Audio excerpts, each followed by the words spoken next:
Welcome back. In part one of this four-part series, I introduced a concept called drift. I talked about what it is and how it occurs. Drift can happen without anything breaking, without anybody erring, without anybody violating the rules they consider relevant, which is why drift is so difficult to see. In parts 2 and 3, I outline the first and second of 3 ingredients to the local rationality principle, which is the impetus for drift, and some tips for you in your governance role in terms of helping prevent drift or at least monitoring for red flags. In today's video, the final part of this 4-part series, I'll walk you through the third ingredient and some further tips for you in your governance role. I'm Samantha McGolrick, and welcome to our little corner of the internet where I help purpose-driven board members drive systemic change and make a positive impact on the health, happiness, and resilience of society. In this 4-part series, we're looking at a concept called drift, what it is, how it occurs, and ideally how to prevent it. Now, drift is an important concept for any organizational leader to understand because it's a reason that organizations fail precisely because they're doing well. Drift is when local decisions that made sense at the time cumulatively become a set of socially organized circumstances and norms that make the system more likely to produce a harmful outcome. In part 1, I introduced the trigger to drift, the local rationality principle. There are 3 ingredients to this principle, and in part 2, I explain the first ingredient. And that is every organization is dealing with conflicting goals, which cause people to make trade-offs at the expense of health and safety. And over time, these trade-offs cause us to drift towards an unacceptable safety boundary where incidents occur. The second ingredient is the normalization of deviance, and this is when people within the organization become so accustomed to a deviant behavior that they don't consider it as deviant, despite the fact that they far exceed their own rules for the elementary safety. And the third ingredient to the local rationality principle that leads to drift is called practical drift. The concept was first introduced by organizational theorist Lieutenant Colonel Scott Snook, who investigated why 2 U.S. F-15 fighter jets accidentally shot down 2 U.S. Black Hawk helicopters over northern Iraq in 1994, killing all 26 peacekeepers on board. Snook found that people do what locally makes sense to them given their goals, knowledge, and focus of attention in that setting. For example, the behavior and practices we undertake through everyday work is seen to work and becomes legitimized through unremarkable repetition. Unremarkable meaning there was no incident, so that behavior is seen as acceptable or effective, or not report-worthy, even though that behavior was not in line with procedure or rules. Over time, corporate designed but locally impractical procedures lose out to practical action when no one complains. Gradually, locally efficient behavior becomes accepted practice or socially accepted. Just like the normalization of deviance and the trade-offs we make to get the job done at the expense of health and safety, practical drift is relying on past success to predict future success. And these practices gradually become normalized, which is why accidents can happen without anything breaking, without anybody erring, without anybody violating the rules they consider relevant. And this is why drift is so difficult to see. Snook's investigation found that local units develop their own logic and procedures and routines, away and differently so, from centrally dictated ones. And over time, practical drift leads to the slow, steady uncoupling of practice from written procedure.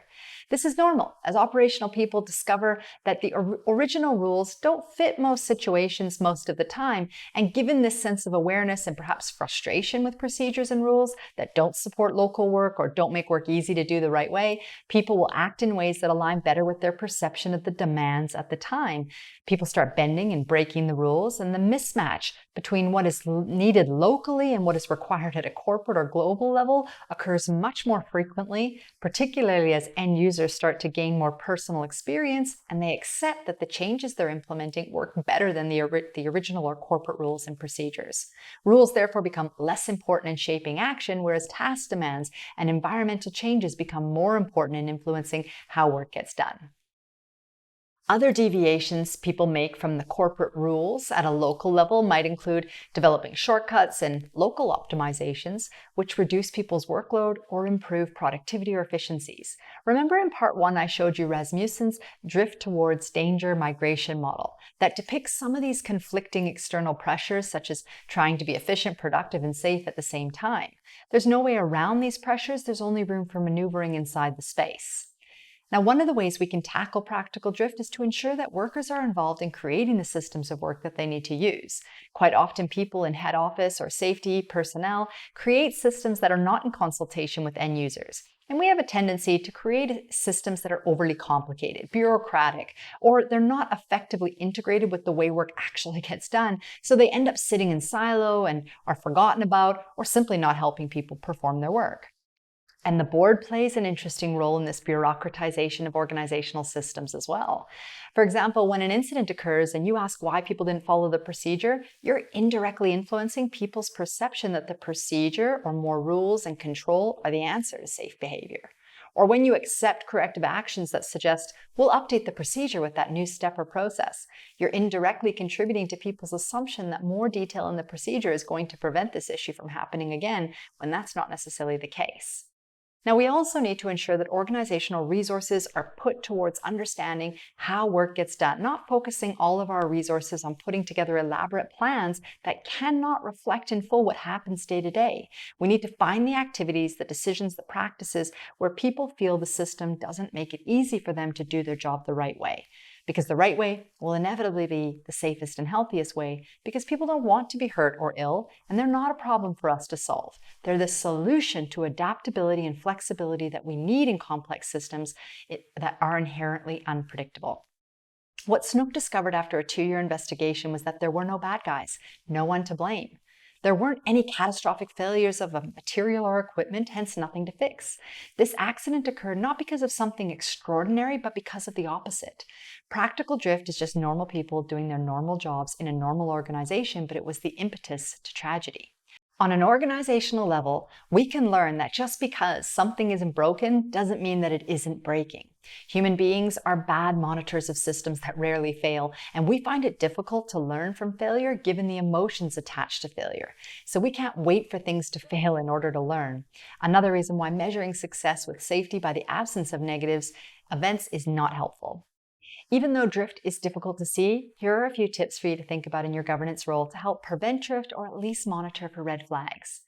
From a proactive perspective, don't measure the success of health and safety in your organization by the absence of negatives like injuries and illnesses.